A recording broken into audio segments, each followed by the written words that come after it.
Now, if you know anything about the Warrens, then you probably have heard about Annabelle, one of their most famous cases and widely recognized relics in their haunted museum. Annabelle's story served as the cold open for the first Conjuring movie, and then she blew up into stardom when she got 3 movies of her own, starting with the spin-off appropriately titled Annabelle. The story of the haunted Raggedy Ann doll made host to a demonic presence that attacked its owners is a classic horror story, and the films and the Warrens both insist it's based off real events. Well, to a degree. You might have known that Annabelle the movie was based on a true story, a story of a haunted doll, a lifelike creation of plastic and springs and a painted smile. But what if that doll was little more than a creation of the Twilight Zone? The Twilight Zone episode Living Doll details a family that is haunted by a possessed doll brought home by a mother for her daughter. The doll, Talking Tina, tortures a family who brought home the seemingly innocent plaything. Now, a TV show episode about a haunted doll could easily be chalked up to coincidence, although where it gets interesting is that the woman from the episode who purchases the haunted doll is named Annabelle, which seems a little too on the nose to be coincidence. The episode first aired in 1963, a full 7 years before the Warrens first investigated Annabelle, giving them plenty of time to catch reruns of The Twilight Zone. In the Warrens' own haunted museum, there are stories claiming that the last owner of Annabelle before the Warrens suffered a cruel early fate. However, no name or evidence is given to this owner, seeming a lot more like a ghost story to seem scary than any actual evidence. In fact, like a lot of stories involving the Warrens cases, it's very difficult to find any information or sources that comes from somewhere that isn't Ed and Lorraine Warren. Now, there's no outright proof that they did lift the story from the Twilight Zone, but you have to admit it's something to think about. Now, whether or not the Warrens were the real deal is one thing, but I can tell you that Top 5 Scary is the real deal when it comes to the best scary videos out there. So why don't you toss a little subscribe our way? Number 4.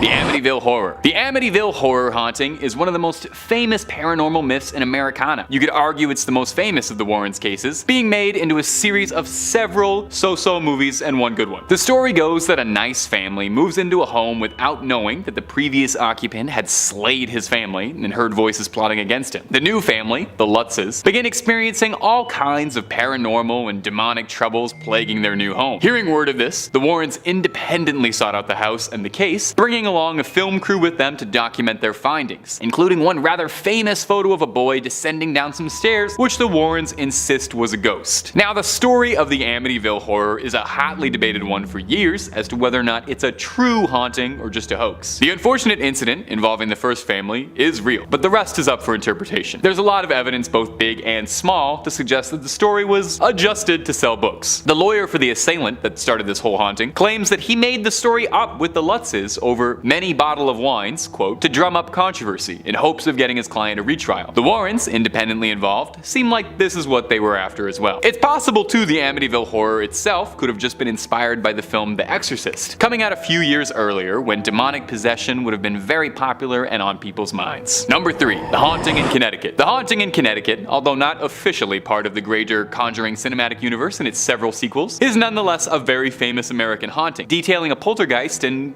well, take a wild guess where. The story goes that the Snedeker family purchased a home near a hospital where their son was receiving treatment without knowing the home was formerly a funeral home, and were then exposed to all sorts of hauntings, strange sounds, possessions, the usual gamut of spooky stuff. The story was adapted into a film, The Haunting in Connecticut, which Lorraine Warren took great umbrage with, claiming that it was sensationalizing the real story and making it out to be something it's not, which is very ironic. The Warrens themselves helped pen a book about the haunting called In a Dark Place. The book was written by the Warrens and co-authored by Ray Garton, a horror novelist who was brought in to help shape the story. However, after the experience, Garton spoke out about writing the book, saying that when he interviewed the family, multiple stories just wouldn't add up and they would all provide different accounts of what was happening. He brought this concern to Ed Warren, and Ed Warren told him, as Garton quotes, "Oh, they're crazy. You've got some of the story. Just use the parts that work and make the rest up. Just make the rest up and make it seem scary." Which is about as blatantly direct a confession as you could probably get from the Warrens. Since the passing of both Warrens, more and more support has come out, suggesting the Haunting of Connecticut was little more than a hoax to drum up some business. Number 2. The Devil Made Me Do It. Now, we've talked a little bit about the case of David Glatzel and his haunted rocking chair before on this channel, and earlier we'd mentioned Ed and Lorraine's involvement when we discussed it before. We focused primarily on the haunting. As a bit of a refresher if you forgot, the second son of the Glatzel family, David Glatzel, underwent horrifying experiences that the family believed to be supernatural in nature. Growling, speaking in tongues, and the parents going so far as to claim that he would levitate. The haunting would turn tragic when, after being exorcised by the Warrens, the demon's host to David Body made their way into the boyfriend of Glatzel's sister, Arn Johnson, who would get involved in a brutal altercation with his landlord, leading to the death of the landlord. In courts, the lawyer insisted that the actions were not his own and he was possessed by a demon. Unsurprisingly, it was thrown out and Johnson saw jail time. Interestingly though, the basis for the defense of "the devil made me do it," according to the lawyer, was all the idea of the Warrens. Now in 2007, the brother of David Glatzel, Carl Glatzel, claimed in a legal filing that the book the Warrens wrote about the case was filled with complete lies, describing them as a pair of opportunists who blew a tragedy out of proportion and sensationalized his brother's mental illness and demonic possession for fame and personal gain. Most interestingly is that the priests named involved in this story all claimed that no exorcisms ever actually took place in the Glatzel home, and that David Glatzel began to improve because he was receiving counseling and sent to a private school, not divine intervention. Number 1. The Enfield Haunting. The Enfield Haunting was a famous paranormal investigation in London, England during the late 70s. The two daughters of the Hodgson family claimed that they were tormented and possessed by a poltergeist, causing them to speak in demonic voices, moving things around, and so forth. You know, the usual greatest hits of a poltergeist. The haunting story has come into some scrutiny as the years go by. For one thing, most of the haunting and most of the paranormal activity only ever seemed to occur around the young daughters, and not when anyone else was around. The youngest daughter of the Hodgson family has even later gone on to admit that she made up some of it. Now, the Enfield haunting served as the basis for the second Conjuring film, which centers the Warrens as brave heroes who step in to right wrongs and banish what other sinister otherworldly forces have invaded this once peaceful London home. Now, the film obviously has to embellish things just a little bit, as most Hollywood adaptations are wont to do, but in this case, they really stretch the truth. While the film showcases the Warrens as tireless do-gooders who stayed round the clock to tend to the Hodgsons and protect them from evil, in actuality, Ed and Lorraine Warren only visited the Enfield residence for a single day. They were uninvited, which is worth noting. Allegedly, one of the other paranormal investigators who was at the Enfield haunting, and I swear I looked this up, this is apparently his real name, Guy Playfair, that's a real name and not a Metal Gear Solid boss, okay, sure. Anyway,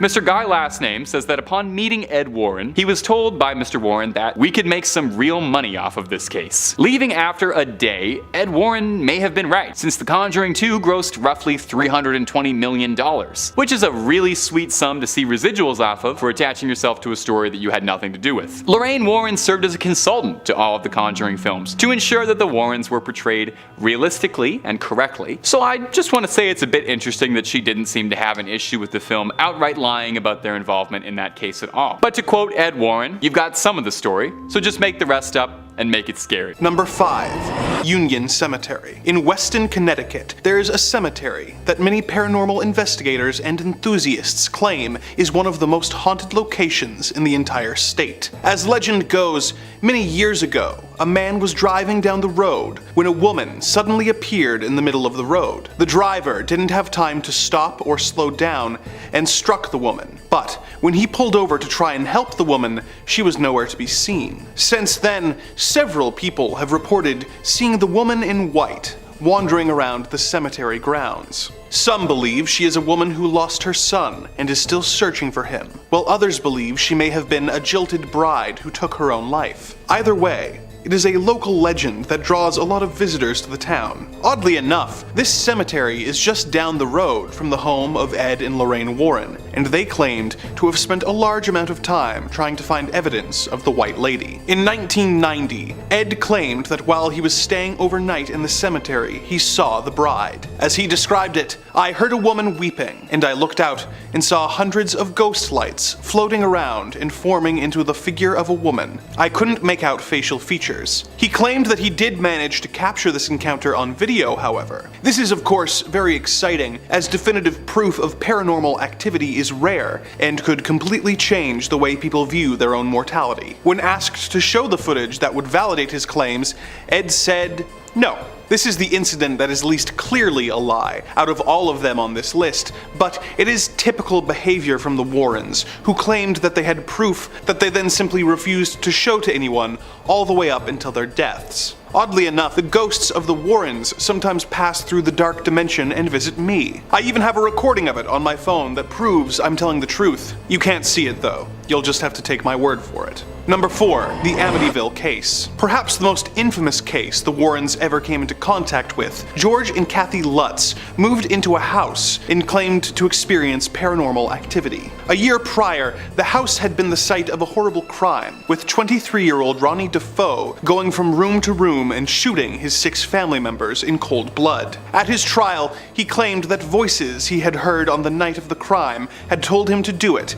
and had controlled his body. But this was not believed, and he was sentenced to 6 life sentences. The Lutz family moved in and reportedly would experience phenomena like unexplained gelatinous drops appearing on their carpet, witnessing each other suddenly appearing to have aged 90 years, doors slamming by themselves, levitating, and waking up every night at 3:15 a.m., the time the murders took place. The family fled soon after and invited reporters and psychic researchers to study the house. The Warrens, of course, showed up, with Lorraine claiming the house was possessed by demons and using the opportunity to get her and Ed on TV, cementing their reputations as paranormal experts, despite not showing any evidence of their findings. The Lutzes published a book about their experiences that was made into a successful movie series called The Amityville Horror, but years later, they would admit that much of the book was highly exaggerated, with much of the content being the result of a creative brainstorming session and 4 bottles of wine. So,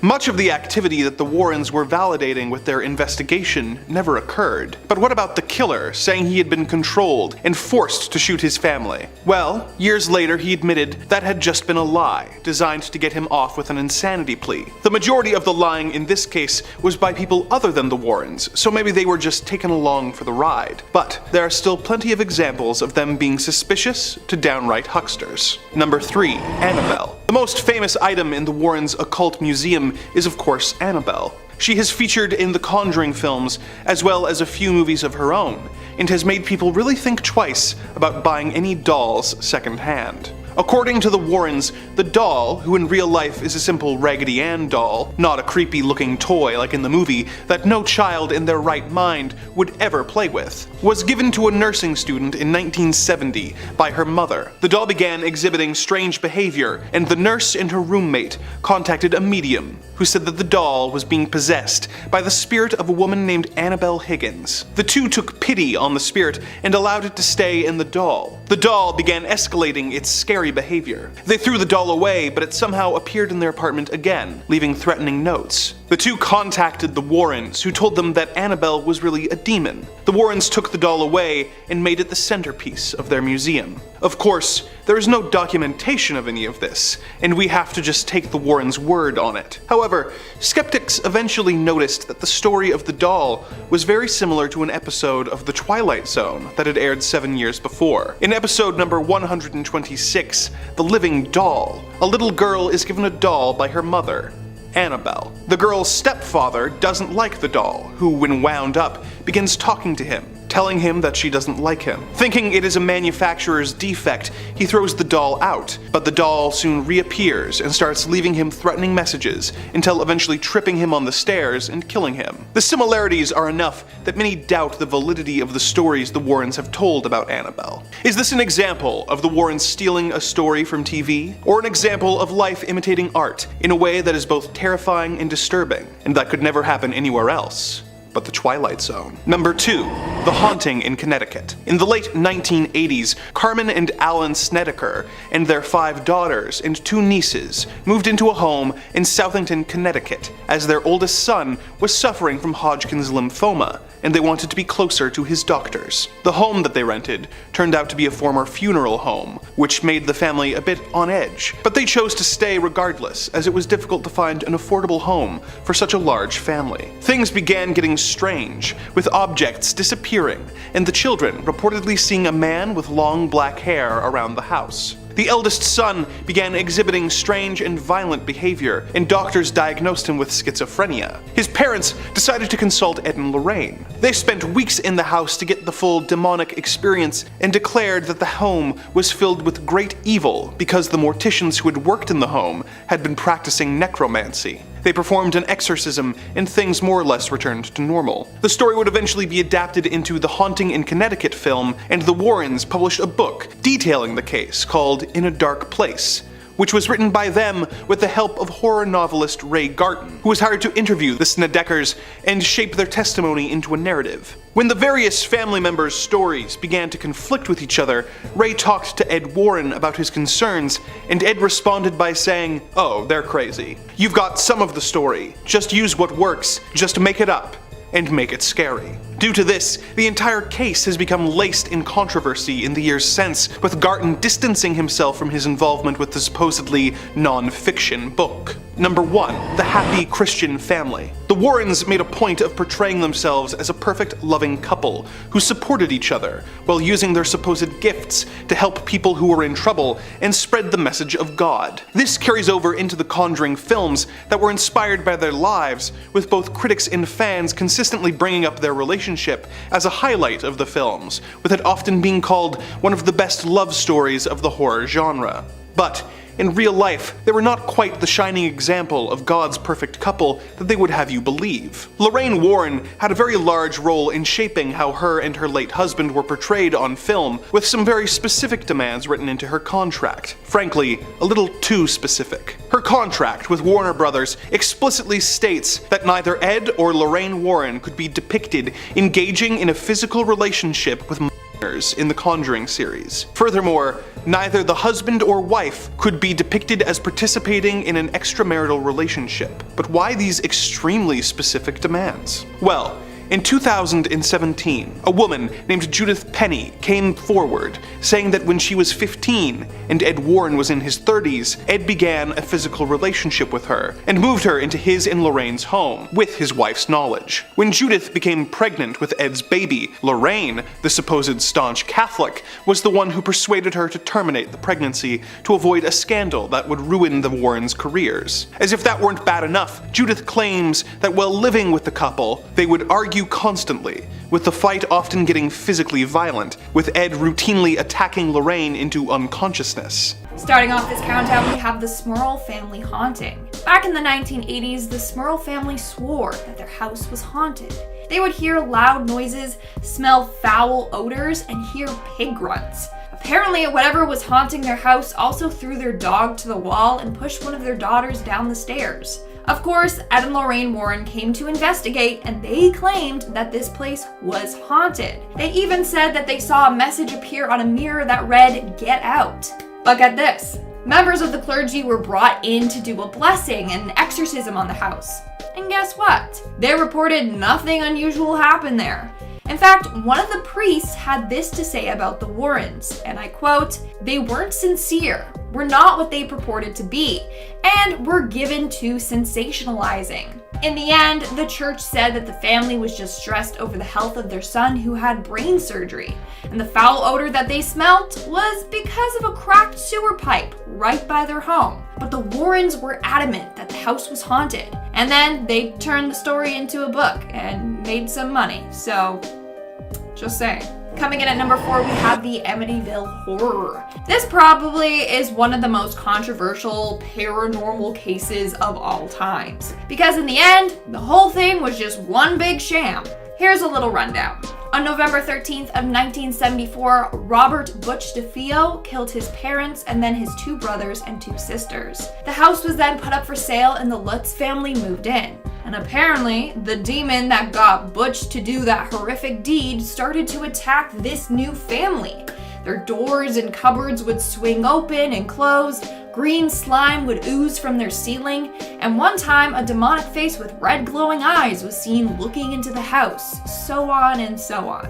Now, how were the Warrens involved? Well, when paranormal investigators heard of what happened, they all contacted the family to go investigate the house for themselves. Of course, the Warrens were one of the individuals to contact them and set up a time to go check out the house for themselves. they spent the night at the house with others to see if it truly was haunted. In the end, they concluded that it was. Lorraine Warren claimed that she sensed great malevolence in the house and that there were multiple demonic entities there. But this was all BS because William Weber, Butch's lawyer, admitted that he made up this whole story along with George Lutz and a writer, Jay Anson. He said, and I quote, "They created the story over many bottles of wine. They admitted the house was never really haunted. They just made it all up." Which means so did the Warrens. Coming in at number 3, we have the Enfield haunting. This is the case that was featured in The Conjuring 2. The case involved a young girl named Janet Hodgson, who was said to have been possessed by a spirit. The spirit would throw objects across the room, make noises in their house, and sometimes would levitate Janet into midair. Ed and Lorraine Warren were assigned to this case and to expel the evil entity responsible for all this. But turns out that Janet and her sister Peggy made this whole thing up. In 2015, when Janet was 45 years old, she said that her and her sister faked some of the paranormal activity. So according to researchers, most of the paranormal things happened when no one was actually looking at the two girls. Like they would have their backs turned to them and then all of a sudden an object would be thrown across the room. Well, obviously the girls were just doing that themselves. They also said they captured audio of a dresser falling over on its own. But upon closer inspection, footsteps could be heard leading up to the dresser before it fell over, meaning someone likely just pushed it over. And the photos of Janet apparently levitating in midair look more like she just jumped off her bed. Janet also confirmed that this was the case. So the whole Janet being haunted by a ghost? Yeah, it was made up, and the Warrens went along with it. Also, according to other sources, the Warrens' involvement in this case was very little. Apparently, they just showed up one day uninvited and only stayed one day and then left. They didn't really help the family. It seemed more like they wanted to just gather information on this case to then talk about it publicly and, receive fame and fortune. In our second spot, we have the Snedeker family haunting. This is the family haunting that the Haunting in Connecticut movie and book was based off of. Story goes that Alan and Carmen Snedeker moved into a home with their daughter and 3 sons. While exploring their home, they found weird stuff in their basement, like tools morticians would use. That's when they found out that their home used to be a funeral home.